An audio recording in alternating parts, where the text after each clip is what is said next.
Let's clear something up right away. People don't just randomly fall off cruise ships. Despite what sensational headlines may suggest, cruising is actually one of the safest ways to travel. In this episode, we're separating fact from fiction and sharing what cruise lines are doing to keep you safe and what you can do to play your part. If you've ever had concerns about cruise safety, this is the episode you need to hear before you next set sail.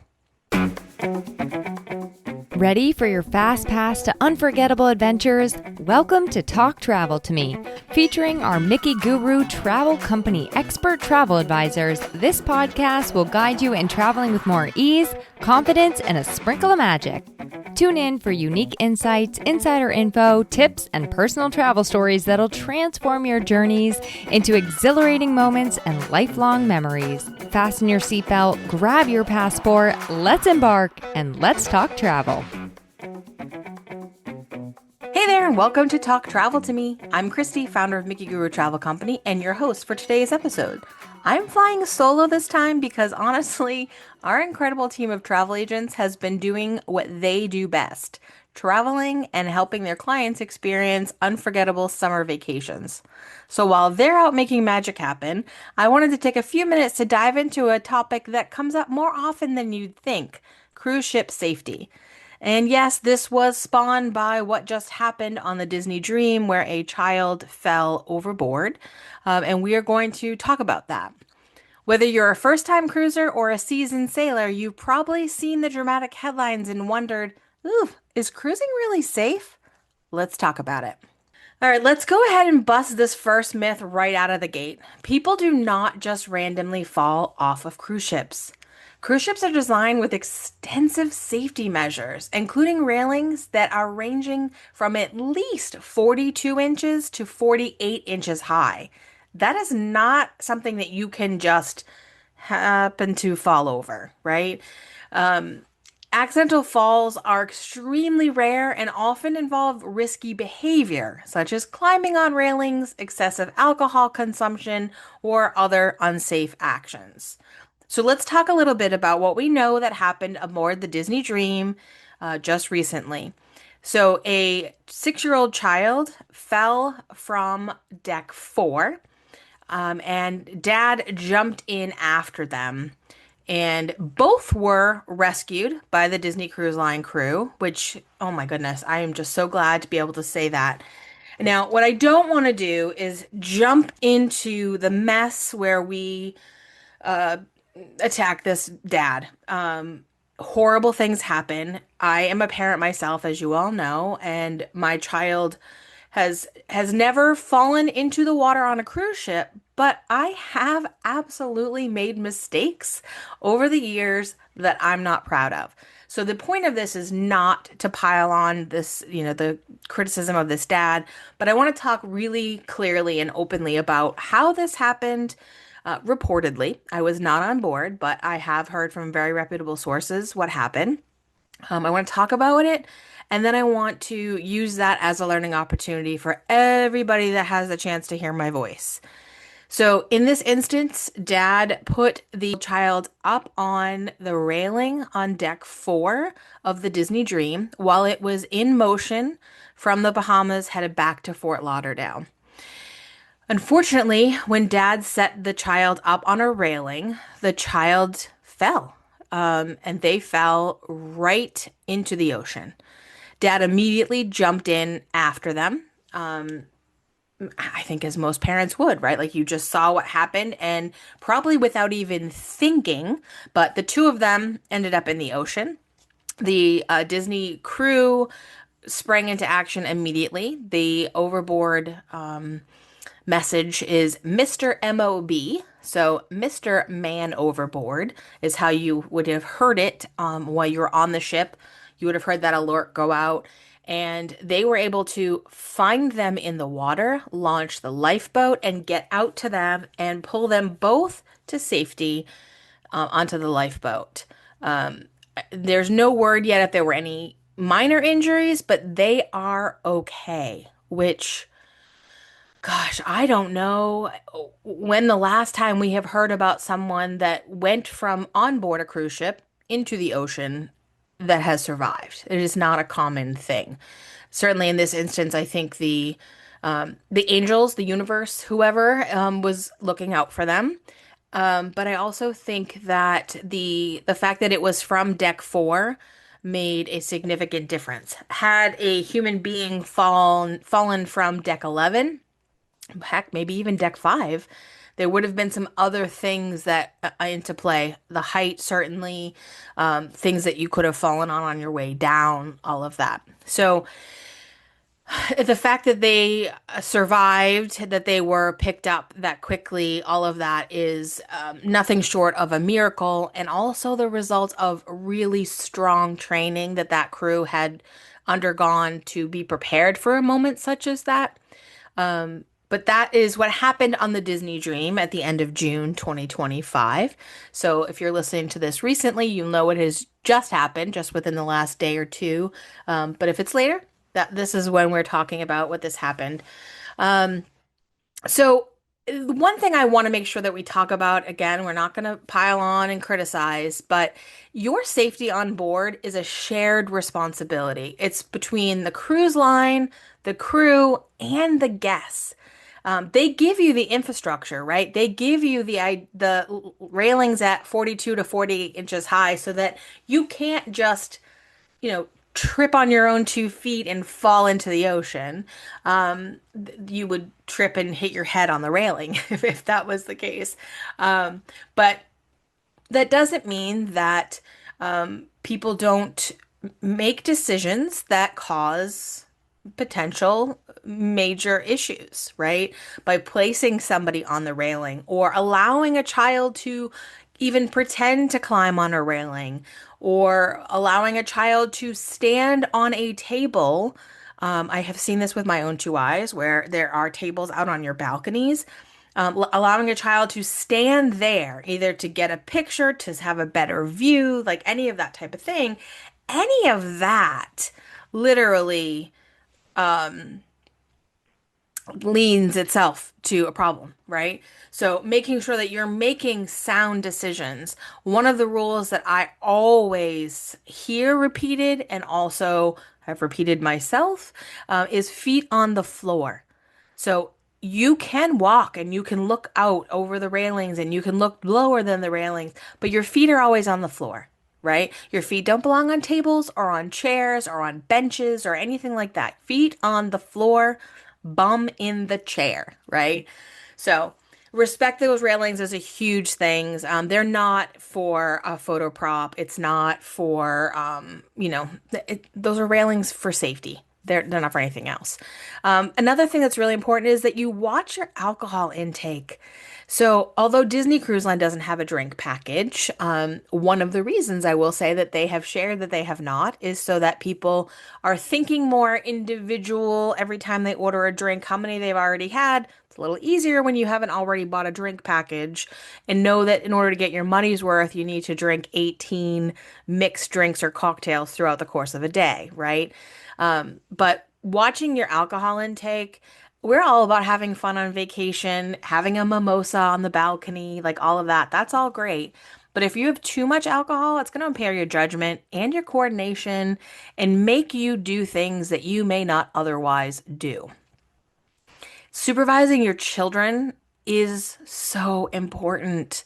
So, all of the cruise lines have kids clubs where you can bring your child to the kids club, check them in, and let someone else be responsible for them for the time being.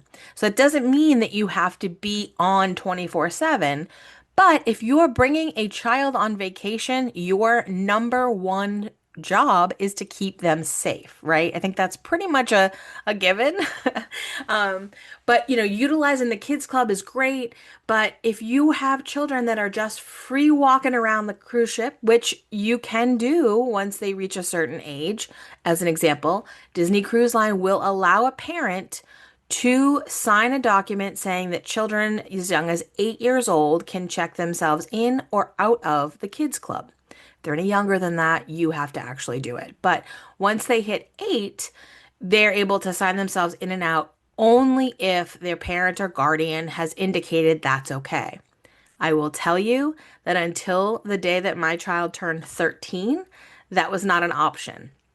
She could contact us to we'll come and get her when she was ready, but I did not believe that I wanted a 8, 9, 10, 11, 12-year old wandering around a cruise ship full of strangers without me knowing exactly where she was at any moment. So that wasn't something that we did. Royal Caribbean does allow it starting at age 9.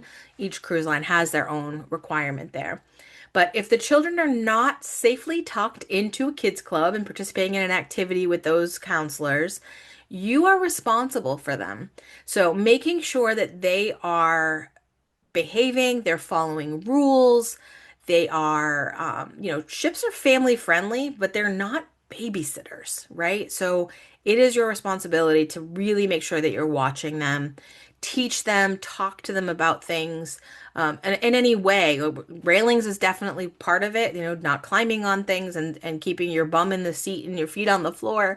But that's not the only thing, right? You still want to make sure that you've talked to your children about stranger danger, because although the guests that are on a cruise ship have had some level of security checks, background checks, um, there's still strangers. It's still a boat full of strangers. So making sure that you've had those conversations with your kids are really important for the safety as well.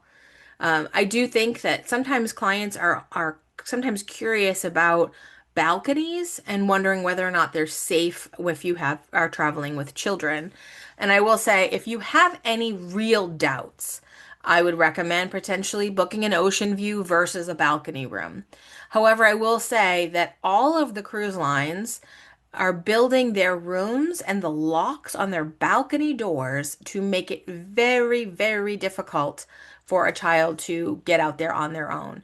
So, if you are staying in a balcony stateroom, make sure that the adult is the one locking and unlocking the door so that you are the one that is deciding that a little person is now allowed to go out onto the balcony because now you're going to be paying attention.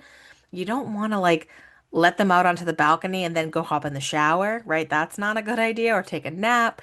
You want to make sure that the adult is the one that's handling those lock mechanisms. Don't let them practice on that, but they are very difficult. But I have had parents of children that have decided that we want to be extra careful because they know that their children can they can elope, they can take off. And so your family best. So if an inside cabin or an ocean view where there is no chance of them getting out through that magical porthole, then that might be something that you decide to do. That is that safety piece. But regardless, make sure that if you're traveling with children, that your balcony doors are locked at night or anytime you are not actively supervising what is going on out there. The other piece that's really important, and I'm going to talk a little bit about this in the next segment, but every ship does a muster drill. It's required by international maritime law that prior to the ship setting sail for the first time on that cruise, that they actually do a muster drill. It's to help the guests on the ship, but also the crew practice the drill. Where do you go when there's an emergency? What do you take with you? What do you not take with you? All of that. Don't try to skip out on that. And then also, please, during that drill, pay attention. And if you're traveling with children, use that opportunity to talk to them about the entire process. They're going to listen, they're going to play a sound for us that we're going to hear that. If we hear that sound, that means we need to take action. And this is what we need to do. Point out the crew, all of that kind of stuff. Bottom line here is if you're behaving responsibly and paying attention to your surroundings, you will find that cruising is one of the safest and most relaxing ways to travel. But let's be real, we are still people living in a world where things can happen. So personal responsibility and paying attention to the rules around us is super, super important. Welcome to Vacay Vocab, where I break down travel and theme park terms you might have heard but aren't quite sure what they meant. Let's clear up some of the jargon. What are stateroom categories? So there are categories for different types of room on a cruise ship. Inside cabins, Ocean views, balconies, and suites are the main categories that we have. But then we also have subcategories in the staterooms. So, what your view is actually of. You could have a balcony with a view of Central Park on a Royal Caribbean Oasis side, or you could have a balcony overlooking the ocean. You could have an ocean view with a restricted view, which means usually you've got a porthole window that's right behind a lifeboat. So there's all these different categories. And then we also have the ones that are going to be affecting your location on the ship. So you might have an aft suite. So that would be a different category than a suite located on the front of the ship, which is the forward. Categories definitely affect the price of your trip. So knowing your options and helping pick what fits your budget and your style, like I hate to say it, but I am not cruising in an inside stateroom ever again. I did it once. I won't do it again. I am a balcony girl if I can't get a suite. But I'm always jonesing for that suite. That's your vacay vocab for today. Got a term you want decoded? Send it my way. Now back to the show. All right, so let's talk a little bit about what the cruise lines are doing behind the scenes to keep you and me and all the other fellow guests safe. Cruising just isn't about the lifeboats and the life jackets. It's an entire system of procedures, technology, and trained professionals working together 24/7. First off, let's talk a little bit about the highly trained crew. You might not think that the individual that is standing at the buffet restaurant in the front reminding you to washy your hands is trained to help you in an emergency, but they are. In fact, every single person working on a cruise ship, except the entertainers, which is an interesting little caveat there, but every other single person on the cruise ship, from the person checking you in for port adventures, from the person making your drink at the little cafe, the specialty coffee with the fun designs on the top, every single one of them is highly trained, has a job to fulfill in an emergency. So, your stateroom attendant, yeah, they normally are making towel animals, but if there's an emergency, they are ready to go. They all have rigorous training. They go through drills consistently to make sure that they are on the top of their game. They're certified in emergency procedures. They have CPR first aid training. They also have been trained in crowd management. So they are ready to handle everything from fires to medical emergencies. And truly, although it doesn't happen often, you really do have a fire department on board. They are ready and trained and ready to jump in at any moment's notice. So all of that is really good to know. When you're looking around at people, realizing that regardless of their job, they are ready to take care of you in an emergency. So with that said, if someone that works on the ship, let's say you're on Virgin Scarlet Lady and somebody from the pizza place is bussing tables and they say to you, hey, you need to make sure that you keep your feet on the ground. Now, Virgin is all adults, so that may sound kind of crazy, but have you seen adults sometimes? You want to make sure that you follow the directions that they're giving you. There's a reason for it. Don't argue with them, just do it, okay? Now, the other piece, or another piece, is surveillance and security. So all of the ships that are currently out there sailing, they have extensive surveillance systems. When I tell you there are cameras all over the ship, I mean all over the ship. So while there are no cameras in your room, like inside your stateroom, there is no cameras there, and there are no cameras in public bathrooms. There are cameras everywhere else. And I mean from outside your stateroom door. So when you walk up to your stateroom and you're using your key card to get into your room, there is video surveillance footage of that. Every single time there is one going to capture all of that. There also is a surveillance so that it's going to know that Christy is the one that just scanned into that room. It wasn't Eric. It wasn't Allison. Christy is the one that scanned into that room. So you can tell that from the key code.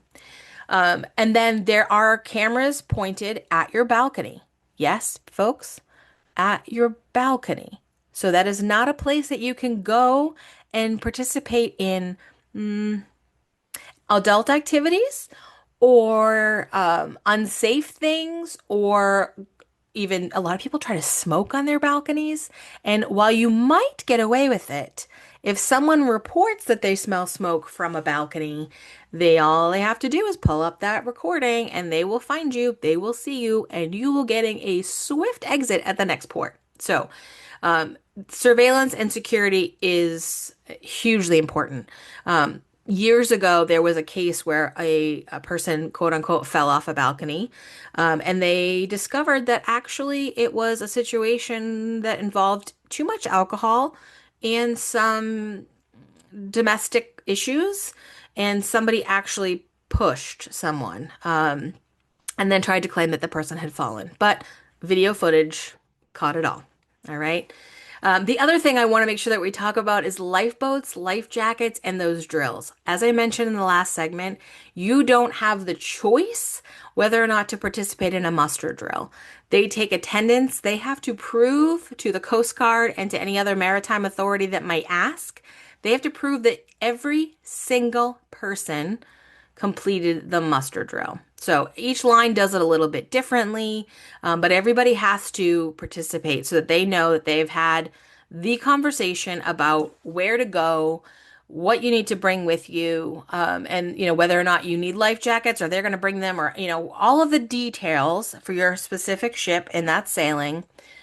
They have to have a record of that. So you will notice that when you get on board, there is a window of time. Typically, you'll see 1 p.m. to 3 p.m. or what have you.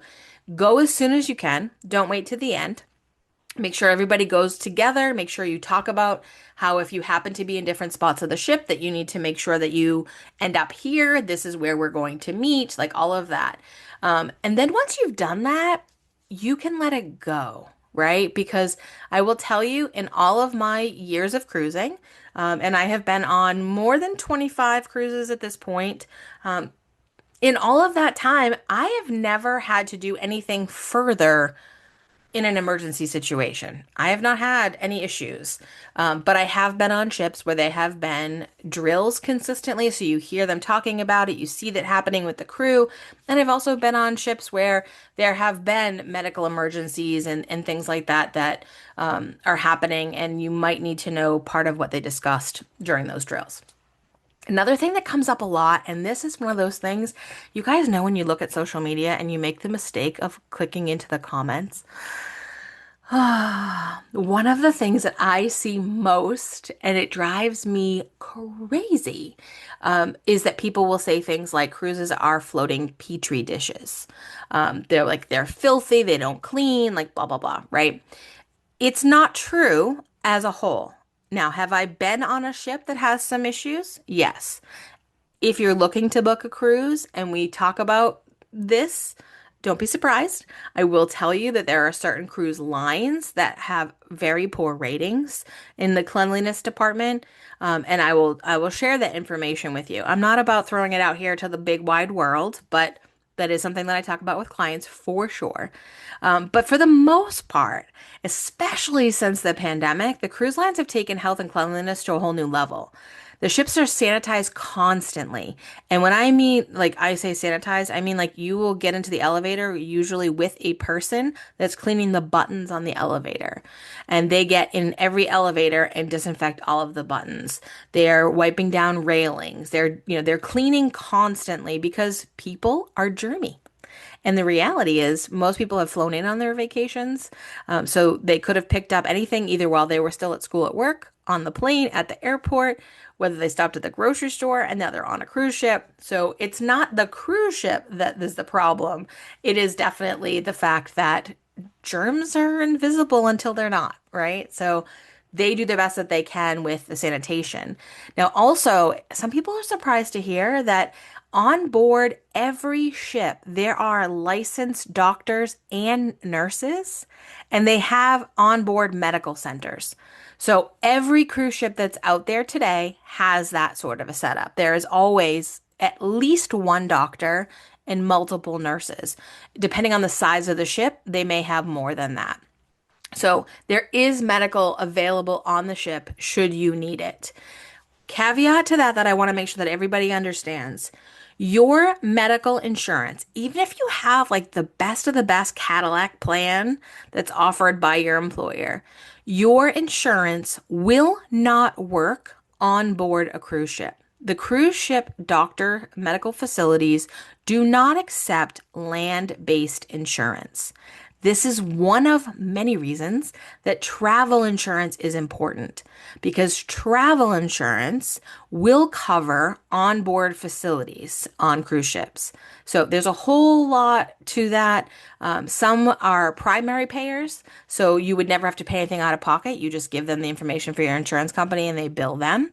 Other times you pay for the services up front and then you submit to the insurance company. Depends on the policy and all of that. But just be aware that if you need that, and I've had clients that needed it for a pop-up ear infection, but you need antibiotic for your child when they start with a raging ear infection on a 7-night cruise.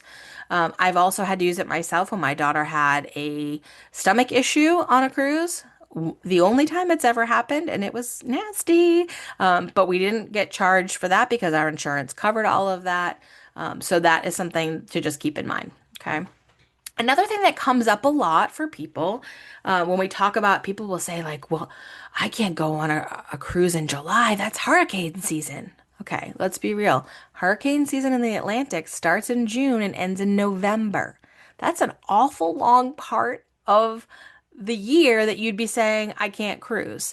Again, remember travel insurance because if there ends up being an actual issue, a named hurricane, you can reroute your vacation. You can reschedule. That kind of thing is covered on that travel protection insurance. But let's just say you get out on the ocean and a storm kicks up, right? Maybe it's not a hurricane, maybe it's just a thunderstorm out on the ocean.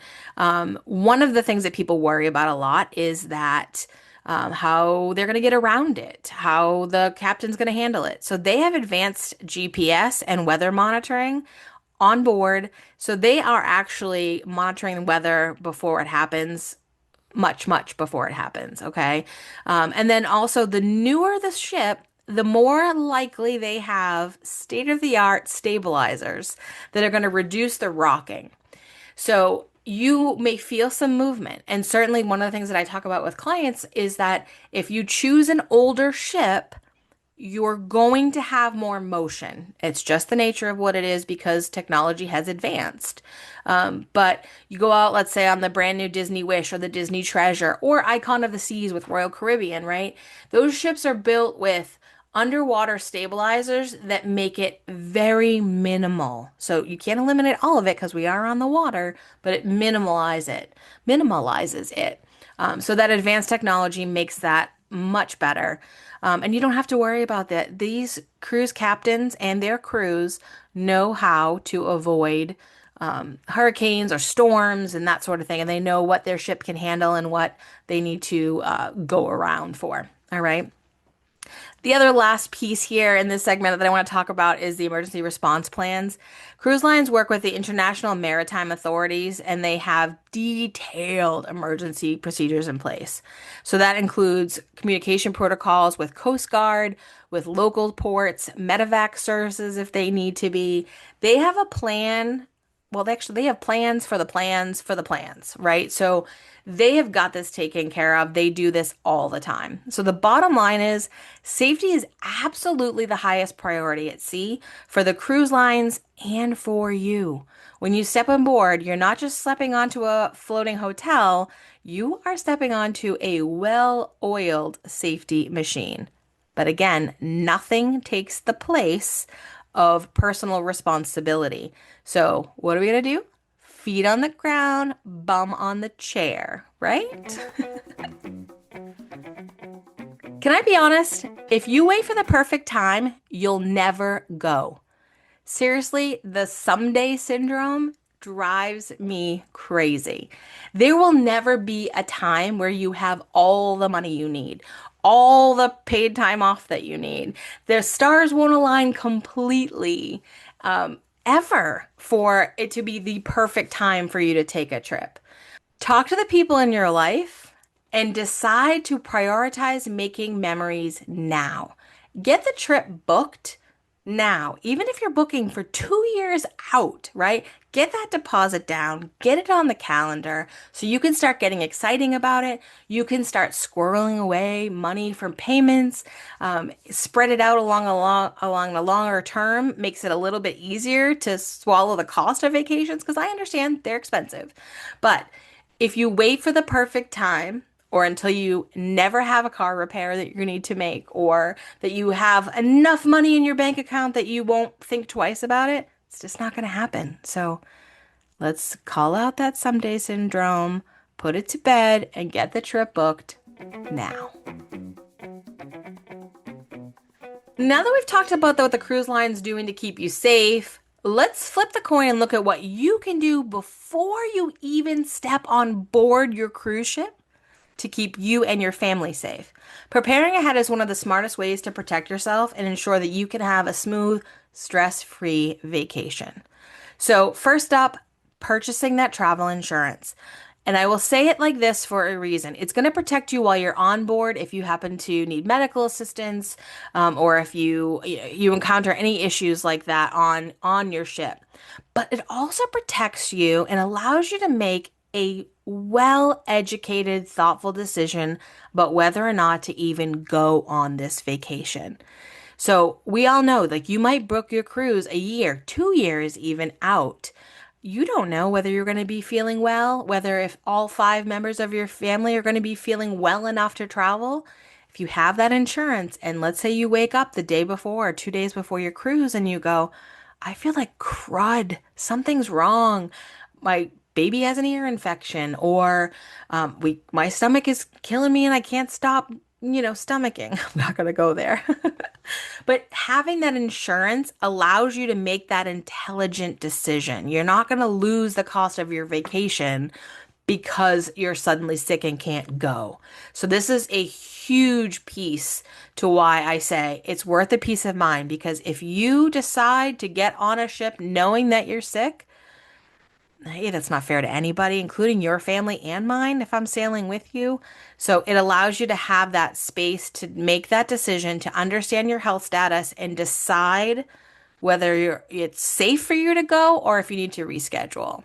And they do have, all the cruise lines do have strict health screening protocols, and you will absolutely have to answer a survey the day you get on the cruise ship that talks about your current status. So, do you have any tummy troubles? Have you had coughing? Have you lost a sense of taste recently? Like all of these things. And making sure that you have able to answer that truthfully. And we also want to make sure that even if you don't, like, let's just say you're like, oh no, we're fine. Ha, click the button, click the button. If you get on board and you start displaying symptoms, they can quarantine you in your room. That's not better, folks. That's not better. So also making sure that you pack things that you need. Bring your own hand sanitizer. If you like to wear a mask in crowded spaces, you might want to bring a mask with you. Understanding the rules about what you can and cannot bring is huge, but waterproof pouches and stuff for your important documents, your first aid kits, bringing some over-the-counter medicines. Most cruise ships now, post-pandemic, do not have things like Tylenol and ibuprofen just hanging out. They used to back in the day. But now if you need those kind of over-the-counter things, Imodium, like that stuff, I definitely recommend you bring that with you in your bags. So that's something, just think about the packing situation, what you're bringing with you. That can help you for sure to stay safe. I also like to use this opportunity to mention that if you need a harness to be able to keep your toddler safely with you, I'm all about that. And I will say, when I was a parent of a toddler, I was a little judgy, but I had one who responded very quickly when she was told what to do.